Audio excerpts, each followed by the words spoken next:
The third case movie అయితే చూశాను. నాకైతే నచ్చింది.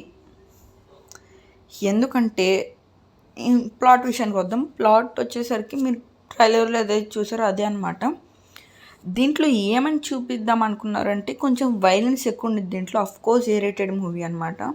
పిల్లలతో అయితే వెళ్ళకండి. Of course A rated movie. దీంట్లో కొంచెం డోస్ ఎక్కువ పెంచారనమాట.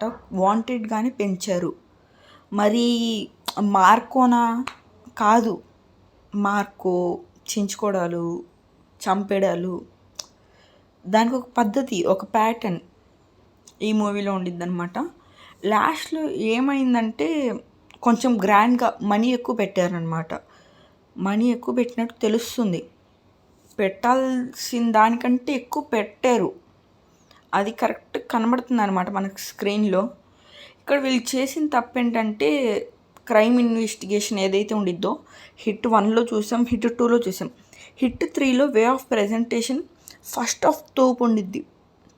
ఫస్ట్ ఆఫ్ ఎక్సలెంట్గా ఉండిద్ది. ప్రతిదీ పర్ఫెక్ట్గా వెళ్తూ ఉంటాయి. కానీ ఎక్కడో తడబడ్డారు. ఇన్వెస్టిగేషన్ పరంగా చెప్తున్నాను నేను. ఇంకొంచెం కొత్తగా తీయొచ్చు. అలా అని మూవీ వరస్ట్గా ఉందంటే మీరు మూవీని థియేటర్లోనే చూడాలి.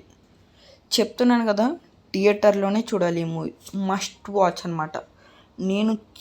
నేను మస్ట్ వాచ్ అని చెప్తే మాత్రం అది ప్యూర్ డైమండ్ మూవీ అనమాట. దీంట్లో నాన్నగారి పర్ఫార్మెన్సెస్ చాలా బాగుంటాయి. కొన్ని సీన్స్లో మనం మాట్లాడుతున్నట్టే మాట్లాడతారనమాట. సేమ్ ట్రైలర్లో ఏదైతే చూసామో దాని గురించి మాట్లాడుతున్నాను. బూతులు ఉన్నాయి. వైలెన్స్ కూడా చాలా ఎక్కువ ఉంది. పిల్లలతో మాత్రం వెళ్ళకండి. ట్రై చేసి సింగిల్ స్క్రీన్స్లో వెళ్ళొచ్చు, మరి మీ ఇష్టం అది. మా రేటింగ్ వచ్చేసరికి 9/10 మస్ట్ వాచ్ ఇన్ థియేటర్.